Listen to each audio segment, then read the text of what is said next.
Señoras y señores, ya comienza los negativos.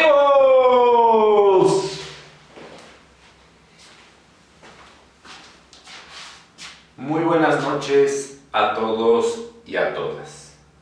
Espero que se encuentre muy bien en esta noche fría del mes de octubre en el caso de México. Y desde otras latitudes que tenga una buena noche, sea fría, sea cálida, independientemente de la temperatura y el clima que usted esté viviendo. Otra vez el mundo no nos deja descansar, porque lamentablemente en este mundo, en muchas partes, dominan los violadores de derechos humanos. Y uno siempre tiene que tratar de informarse para ver, por lo menos, cómo puede empezar a entender estos abusos que los poderosos hacen. Bienvenido, bienvenida al noticiero de los negativos otra vez. Como primera noticia internacional, cumplió un año Israel haciendo el ridículo. Hace un año empezó eso que el mundo civilizado y bien portado, donde obviamente está Israel, dijeron empezó una guerra, que en realidad es un genocidio de parte de Israel hacia el pueblo palestino y que ya se está extendiendo a otras partes del Medio Oriente. Este genocidio ellos lo hacen parecer que fue una guerra que empezó con unos ataques de Hamas, uno de los brazos armados de la Franja de Gaza. Así lo hacen ver, ¿no? Así lo hacen ver, ¿no? Como que el conflicto es una cosa que es Hamas contra Israel, es una guerra, no. Es un genocidio, porque Israel mata palestinos por el simple hecho de ser palestinos y mata palestinos inocentes.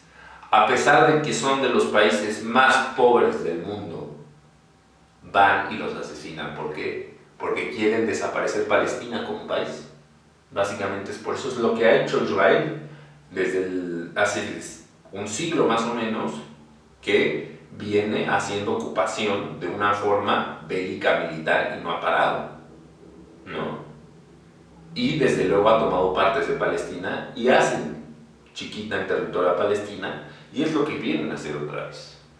El problema es que en estos años les ha salido un brazo armado que se considera terrorista, que es Hamas, ¿no? Que básicamente se les pone al tú por tú, tanto en inteligencia como en armas, ¿no? Y ya no solo es Hamas, hay otras partes. Ahora quieren acabar varios organismos de armas de ahí del Medio Oriente, quieren acabar con Israel. Entre ellos organismos del Líbano y desde luego organismos de Irán, ¿no?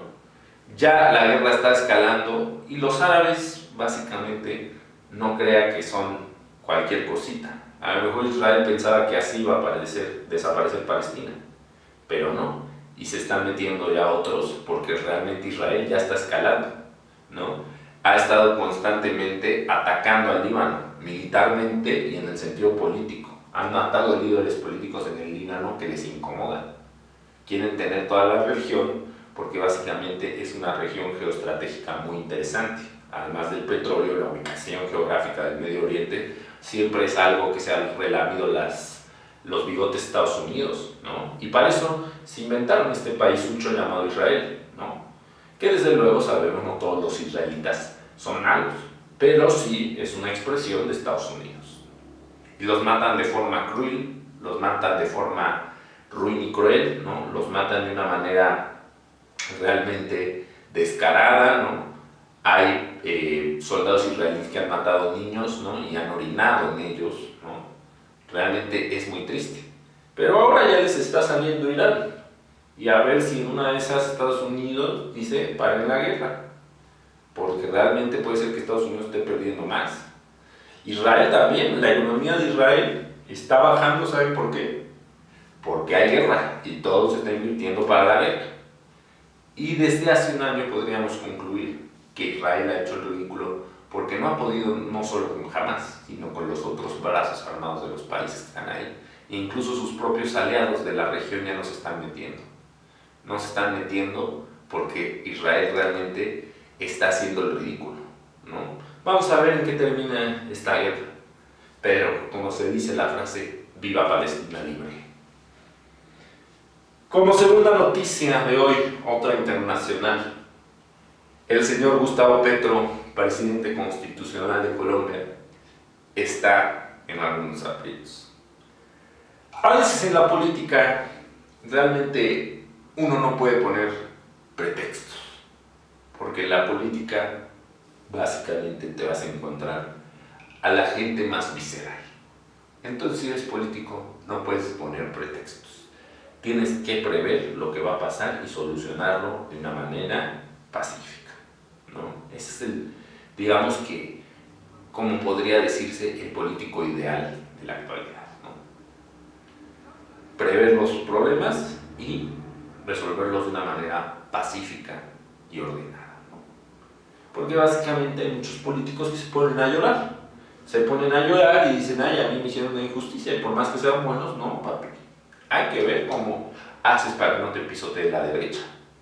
Y el señor Gustavo Petro realmente cometió muchos errores en el inicio de su sexenio, mediáticos, se enganchó mucho con la derecha, y realmente eso pues le empezó a costar, ¿no? En términos mediáticos. Sabemos que Petro tiene en contra a gran parte del aparato mediático colombiano, nadie lo va a negar, ¿no?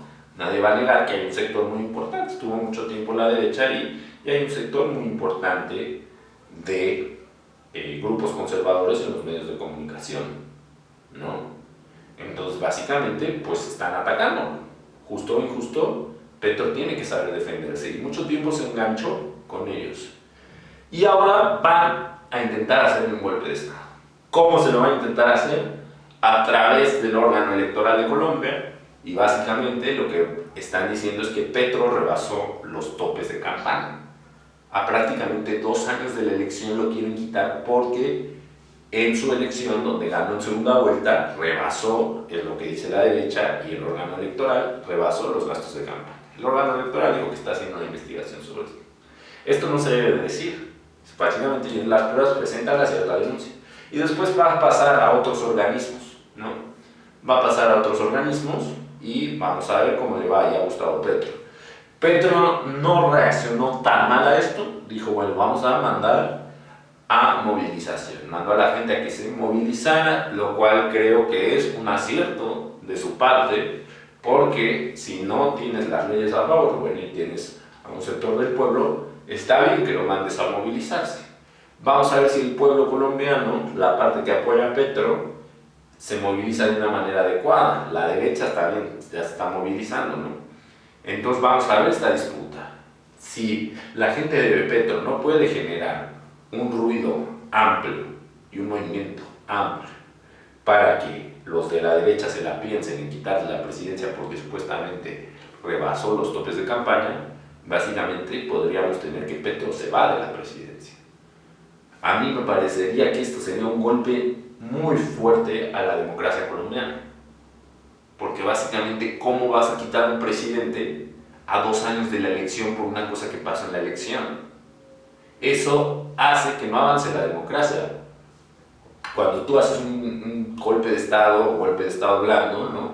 Básicamente le das un golpe a la democracia, y acá sería eso, porque en Colombia ya no habría mucha cabida a un respeto a la figura presidencial, porque básicamente pues, los próximos presidentes pues, se podrían quitar si hay intereses de organismos del Estado colombiano, ¿no?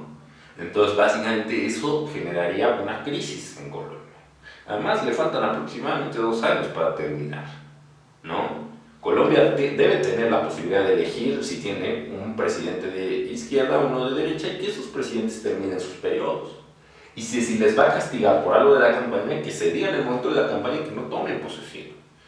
Realmente, si este órgano electoral tiene preocupación, porque si Petro rebasó el tope de campaña, lo tuvo que haber hecho en el momento por lo menos posterior a la elección, no ahora. Eso es lo que suena raro. Pero si el pueblo colombiano no se moviliza, se va a ir, ¿no? Básicamente se va a ir. hay que ver, vamos a ver qué tan hábil es Petro para jugar las cartas de la política, que ha demostrado en muchas ocasiones hacerlo muy bien y en otras hacerlo muy mal. Y por el último, el cuento de hoy, el cuento político de hoy se titula La Tlatoani. Recordamos, aclaramos que esto es ficción, es un cuento, es ficción.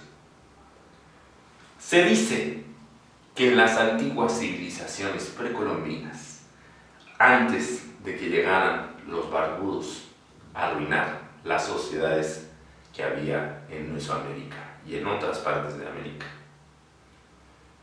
había una cultura en el centro de lo que hoy es México que se regía por los tlatoanis.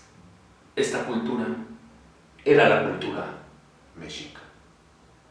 Los mexicas lograron desarrollar una de las civilizaciones más complejas y avanzadas de la historia.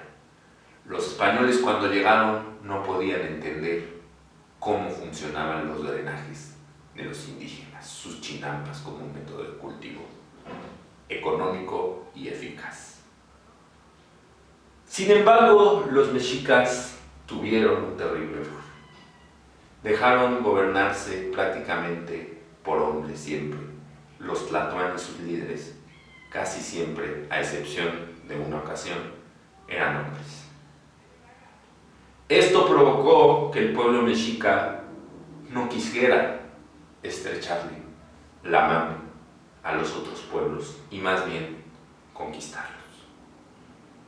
Así, un día, a pesar de una gran resistencia, los españoles llegaron, colonizaron México Tenochtitlán, también engañando a las culturas que los habían ayudado a dar en la torre a los mexicas.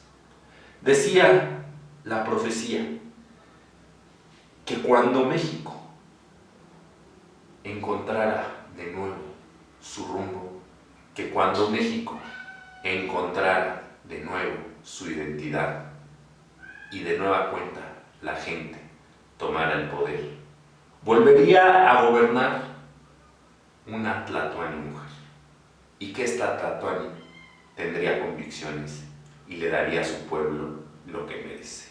Sin embargo, no sería fácil notar que es tlatoani, porque estaría vestida y, en sentido mental, también adaptada a los tiempos actuales. Solo los creyentes y locos podrían ver que ella es la tlatoani que viene a hacerle justicia al pueblo de México. Esta tlatoani se llamaría Claudia. Esto es todo por el día de hoy, queridos amigos. Nos estaremos viendo en el próximo noticiero, el próximo miércoles, con más noticias y cuentos. Yo soy Emiliano Solís, le agradezco mucho, nos vemos, cuídese mucho y no pare de informarse.